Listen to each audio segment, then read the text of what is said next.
Welcome back to the channel. Thank you for clicking on the video. This is another episode of While I Was Out.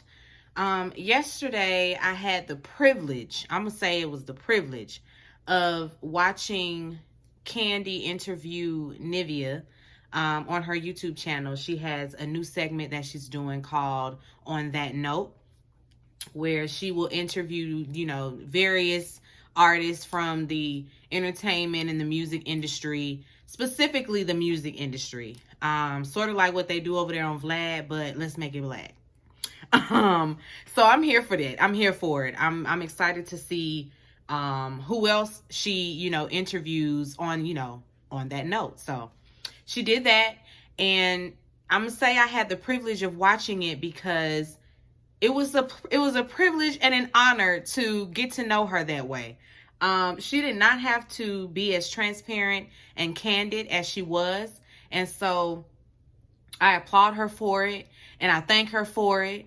And yeah, it's always a blessing to, get the real from someone and, hear somebody's testimony, because it could be similar to your own testimony or your own life story. It resonated with somebody, across the globe. So I'm happy that she decided to do it, and I'm happy that she decided to be as transparent and real as she possibly could. Now I'm gonna kind of bounce around because I didn't take notes on the interview, like I sat down and I watched it and I listened, and I took what I took from it. I'm gonna start with this relationship that she had with her manager. We're not even gonna call it a relationship. That was a predator who preyed on a child, because at 14, you a baby. That's a child. He preyed on her, hearing that, she and her sisters traveled to sing for him, and he only wanted to work with her. He only wanted, to build her up and push her. The other two, and she mentioned that her sisters weren't really pressed about singing, or making it a career. They really just wanted to back her up. But he preyed on her. At her young, tender age of 14, she mentioned that she doesn't know how many years apart they are, but if she had to guess, it was between 20 and 30 years of a difference between the two of them. So yes, it was very much a predator, preying on a child. And being that her family unit, the nucleus was, I don't want to say like she had a bad family or like the upbringing was terrible, but hearing that, she was moved around so much and bounced around so much, the strong family unit, it really wasn't there. She's an 80s baby, so of course you already know what that means. 9 times out of 10, I feel like for every, for every 5 80s babies, at least 2 of them, then, their parents were hooked on crack. And that was her story. She grew up with, crack addicted parents. They were functioning. Her father was a writer. He was in the industry as well. Her mother, she sang as well. And so addiction got a hold of both her mother and father. She had to be, removed from the home and placed with a grandmother. Not really placed, because I don't think the system got involved. Or maybe she did say the system got involved. They might have, handled it within the family, because her parents, fell on hard times and they were homeless. And so she had to go live with a grandparent. But in meeting this manager, he took advantage of that. He took advantage. And that's something that they do. They find a weak spot in you and they groom you from then on. It's, I can take care of you. I can, take you away from all of that. Let's do this.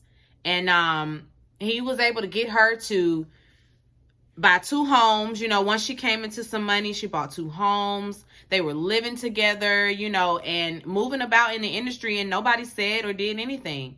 Candy asked, did people know that y'all were together? And she said that they kept it under wraps. At least she did. But it was pretty obvious that that old man messing with that little girl, and the fact that nobody cared. Candy is just like, well, that was so normal back then. It was nothing for a young girl to date older. And it's like, you're not dating. You are not dating. You're being preyed upon. And the fact that now, as old as she is, she's still processing it as it's a relationship. Just because, there are fast tail girls out there, plenty of them. And it don't mean that the predator is still not a predator, because he's the adult and should know better. A child is going to make poor decisions. They're going to do that type of stuff. But an adult should know that they shouldn't be getting involved romantically with a child. I mean, really, what do you have in common with a child? What are y'all talking about? Like, what is it? Nivea did not look 14. I will say that. When she came out, or when we, first was introduced to Nivea on the song Danger, she didn't, she was 15. She did not look no 15. Not to say, she was scantily clad or nothing like that, but she just had the build of a woman. She just looked like, I could tell she was young, but I would have placed her at about 21, not 15. So that was another thing. Women in the 90s looked a lot older than they were. I mean, and that's now, nowadays they look way older, with bundles and makeup and these long nails and the way that they dress and all of that. Yeah. But it's not normal for children and adults to coexist in that way. It's not normal. It's pretty sick. It's sick that everybody turned a blind eye and nobody did anything. It's similar to the whole Surviving R. Kelly situation, where he's, in and out of the studio with these young girls. People are in and out of the studio and witnessing him with these young girls, and nobody does anything because it's the norm. That ain't normal. And it makes me feel a way about my community, and it's like, well, goddamn.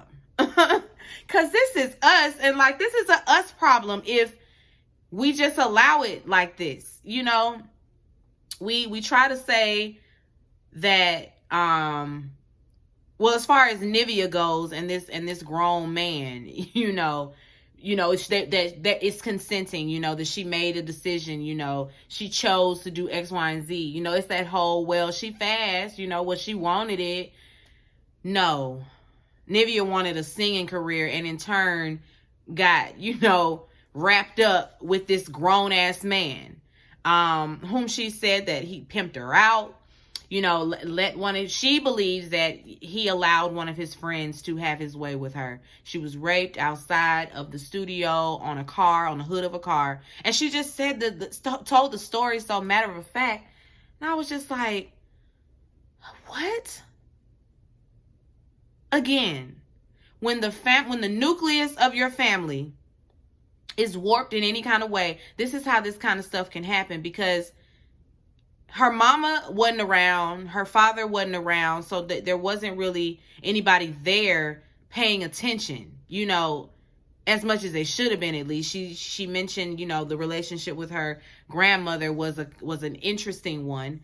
Her grandmother kind of played favorites with she and her sisters, and she was the least favorite. But Nivea telling her story on being sexually abused, or sexually violated. She was raped. I couldn't believe that she and honestly, throughout the interview, Nivea sounded like she wanted to cry a couple of times. She's a strong woman. She is a strong woman. And this interview proved that. It proved it. Hands down, that's a strong woman. She's been through a lot. She met Lil Wayne, while she was still with this manager. and she's still a child, 15 at the time, and she and Lil Wayne develop a relationship. They were supposed to do a song together.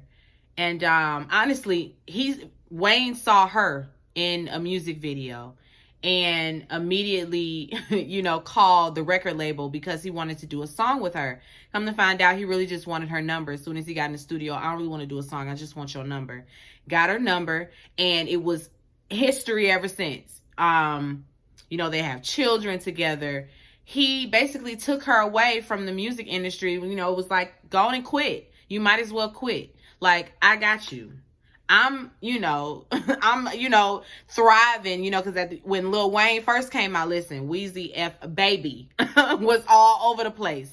He and the Hot Boys and, he and the Hot Boys, right? I be getting it mixed up. It's the big time. The big timers is Manny Fresh and Baby. The Hot Boys was Baby, Turk, Wayne, Juvenile. Y'all correct me if I'm wrong. That's a sidebar.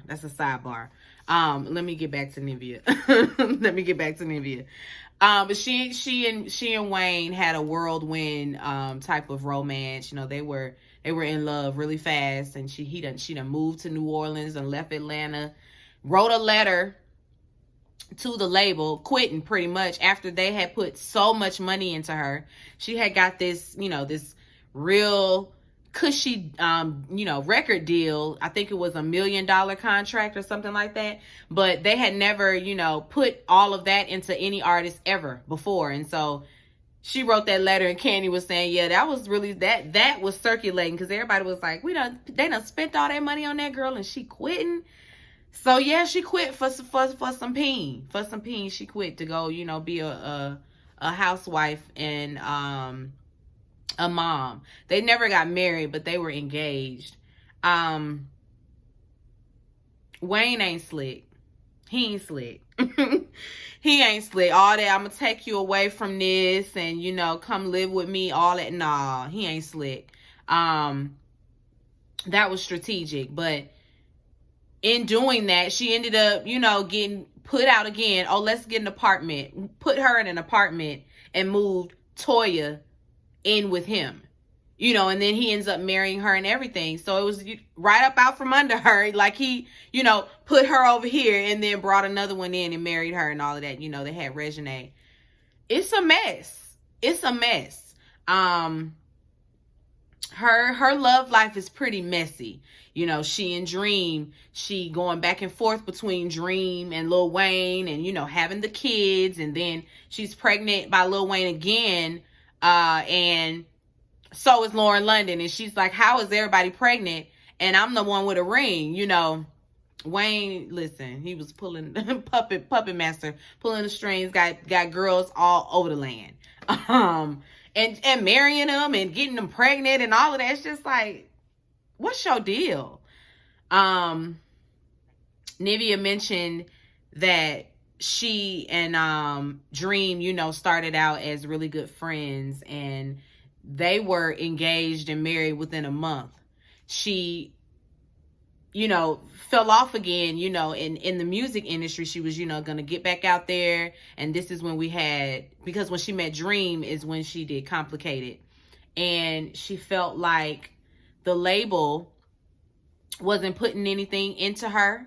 They were kind of ignoring her, especially after she got pregnant again. And I guess they felt like, black girl with tattoos, all this colorful hair and pregnant, we can't sell that. But we can sell Sierra over here, who got the crunk R&B, and we can sell that. The Dream wrote, I think he either wrote and produced it, the song Okay that she was on. And she said at the time she was pregnant in that video.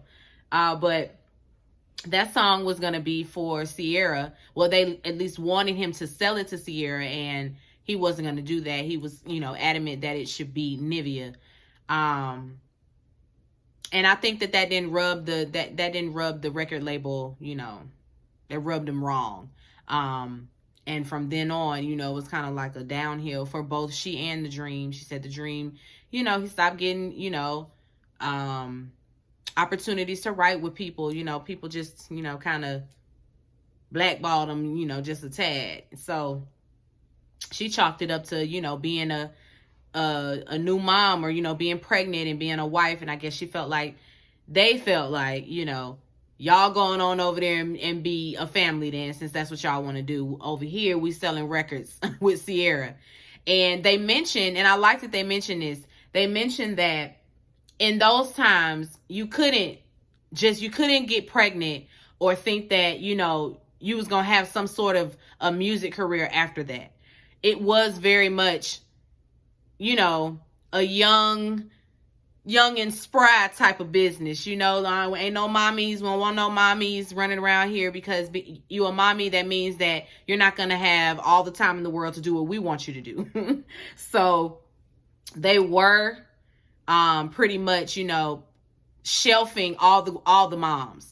And so it's ironic that nowadays, women can just come out on stage and do whole, pregnancy reveals. Cardi B, Beyonce has done it. It's crazy now, like it's praised. The fact that motherhood, I should say, as far as celebrities go, we want to see that now. We want to see our celebrities, pregnant. We want to see the maternity shoots. We want to see the gender reveals, all of that. Social media has changed. It's brought a complete shift on, in everything, especially that. So I understood that, I guess it's bittersweet for them, who came up in that time and were told, oh, we got to hide this pregnancy. We can't be showing people you pregnant, that sort of thing. Nivea also mentioned the fact that she also had, overcome addiction. She had a stint where she was using a lot. It started out with alcohol, and this is after, she was pretty much shelved. And, she married to the Dream and all of that. The Dream's, his career had taken off.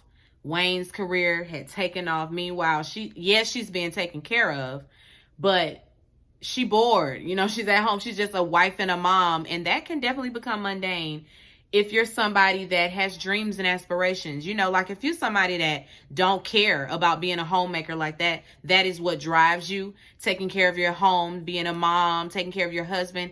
There are women that, that drives them. I ain't one of them women. I ain't one of them women, and she ain't one of them women either. So got to be doing something, not just sitting idle, taking care of kids and a husband and a home and all of that. And after her last child, I believe that she was experiencing postpartum depression and, was unchecked. She didn't know. She, mentioned not, the body shaming herself and not feeling like herself, not wanting to get up and get dressed, not wanting to do her hair, not wanting to clean. All of those are symptoms of depression. And so I'm going to just go on and say she, was dealing with unchecked postpartum depression after her last child. And she fell into addiction. The minute she started talking about it, this is when the tears flowed. And she just got so overwhelmed with emotion in, talking about how she overcame that. She, felt like she was going to die a cokehead. Her drug of choice was cocaine. The alcohol first and then the cocaine, and then, using both at the same time, all that, it was bad. She had got to a place where she was, scraping in the carpet, trying to, and, putting it in her teeth, just trying to get some type of fix. And yeah, when you get that low, I'm assuming everybody knows it. At that point, I think I got a problem. And it becomes harder, to pull away from it, because now your body is dependent on it. Nobody wants to be sick, and so they use so that they won't be sick. It's just all bad. And she was crying, just thanking God for keeping her and for bringing her out of that dark time. And we all know nobody else but and the universe ain't do it, guys. The universe ain't brought her up out of that addiction. We just gonna go on and say that the universe didn't do it. God did though. God did though. And so I'm happy that she overcame that. She wouldn't tell us, you know, how far back in the past that this was. I'm assuming it was fairly recently because of the fact that she doesn't want to tell us when, you know, when this was. She mentioned going to rehab and it not being beneficial to her. She, you know, got out of rehab and ended up quitting cold turkey. And Candy said that that's how, you know, most people she knows that kicked the habit. That's how they did it. Cold turkey, not going to rehab. Rehab didn't work for some of the people she knows. And I guess I can understand that. I used to work at a rehab. The women was coming and going, you know, and sometimes they would be back. So, yeah, and I don't mean to laugh, but there I go. I'm always laughing at the you know, the worst times, because that's not a laughing matter, but I'm saying that to say sometimes rehab just ain't the answer. You know, cold turkey is the answer. That's like the only way for some people. And that was the way for her. She won't mention, you know, how far back. Like I said, she ain't going to tell us when it happened. I'm assuming it was fairly recently, you know. And even if it was, sis, I mean, we still happy for you. We are still happy that you know, overcame this addiction and that, you know, you are working towards a healthier life. Nivea, I think that this is her comeback, you know, especially now that she's over there on BET Presents the Encore. We're seeing her over there, still not getting none of this that we got in this interview. Nivea is fun over there. I love her over there. She's the breath of fresh air, you know, the comedic relief, all of that. But we don't get to know her like that. And so this interview came right on time because I'm sure it's going to bring everybody to the yard. You know, everybody going to go on over there and watch the encore now so that we can see what else Nivea got going on. Nivea says she's working on music and she is, you know, she wants to put something out really soon.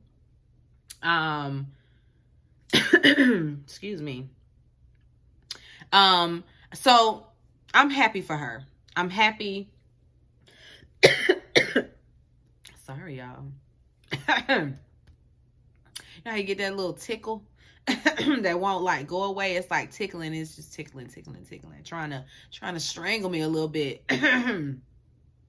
Okay. Anyway, I think that's all I wanted to talk about with her.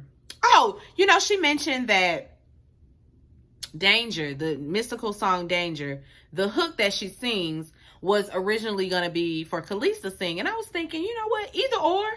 I would have took either or. Khalees, I could definitely hear her voice on that hook. Definitely.